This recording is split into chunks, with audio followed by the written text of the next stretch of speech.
You remember when Joe Biden announced that he was going to relieve $10,000 in student debt loan to everybody? He said that right before the election, right? Ben Glebe said it. Ben Glebe said it here. Our good friend Ben, the very funny comedian Ben Glebe, said that that's why the Democrats were a little bit better than the Republicans, just a little, because they were going to do student debt relief. But Joe Biden knew that he couldn't do that, and he knew it would get overturned in court, and that's exactly what happened. It got overturned in court. So he knew it wasn't going to happen. Just like he wasn't going to give you $2,000 checks, and he wasn't going to free anybody from prison for marijuana, and he wasn't going to give you a $15 minimum wage. Well, he's not going to give you debt relief either, and he knew he wasn't going to. And you know how I know that they all knew that he wasn't going to? Because Nancy Pelosi knew that he wasn't going to. You want to hear this? People think that the President of the United States, is this more on the subject than you ever want to know? Well, you'll let me know. People think. By the way, she's not drunk. It just sounds like she is. Come up and see me sometime, big boy. That the President of the United States has the power for debt forgiveness. He does not. He can postpone, he can delay, but he does not have that power. That has to be an act of Congress. So just for the dumb vote blue no matter who idiots, and for Kyle Kalinske and the people over at Breaking Points, I guess, the Biden administration knew all along that the student debt was unconstitutional.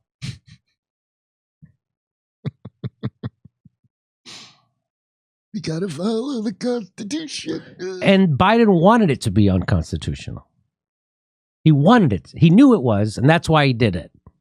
And now they got the votes of the Gen Z, which they did come out to vote because of this. Some of them did. And now it's overturned.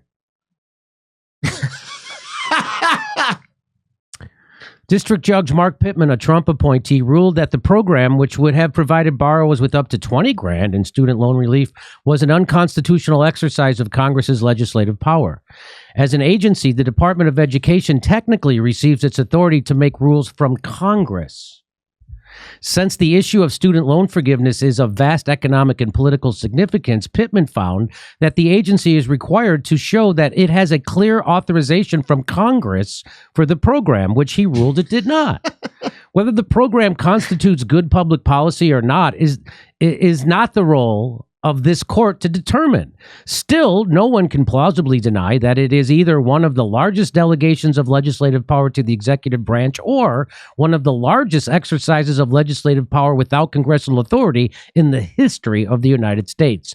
Biden's debt relief program would forgive up to $10,000 in student loans for borrowers who make up to $125,000 and up to $20,000 for those who received Pell Grants.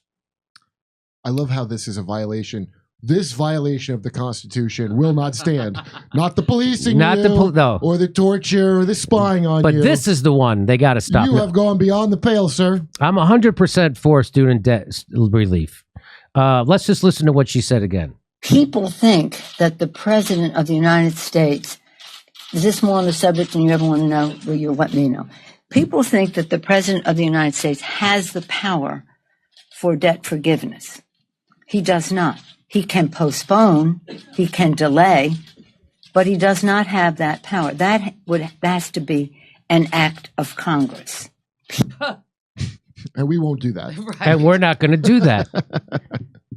And now that they lost the congressional power, well, so they still have a lame duck session now. I wonder if they will kind of do that. Let's see if Nancy Pelosi actually does something, because it's up to Congress. It'll be interesting to see, as my friend of the show, Ryan Kim, said.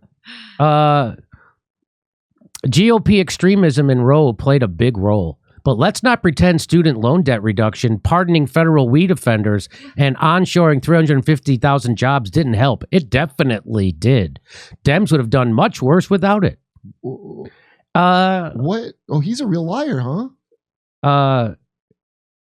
Can you stop embarrassing yourself, please? This isn't working, and it's not going to work. Is that before his hair was dyed blonde? Kyle talking to future Kyle? And that's Kyle talking to future Kyle. Past Kyle, try to talk to future Kyle right now. He's sending a message through the wormhole.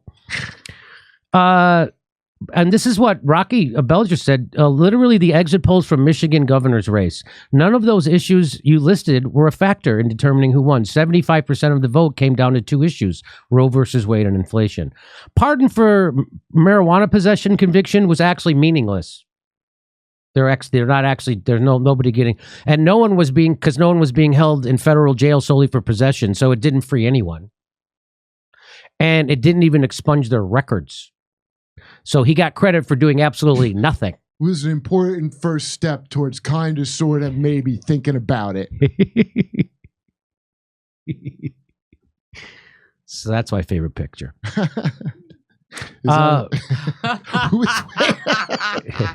Well, I guess now it's confirmed that Kyle is a Dem shill and a liar, since we now know that Biden student debt relief was struck down by. I said what she said. Misfit Black Girl's right. I know. Anyway, it's just funny.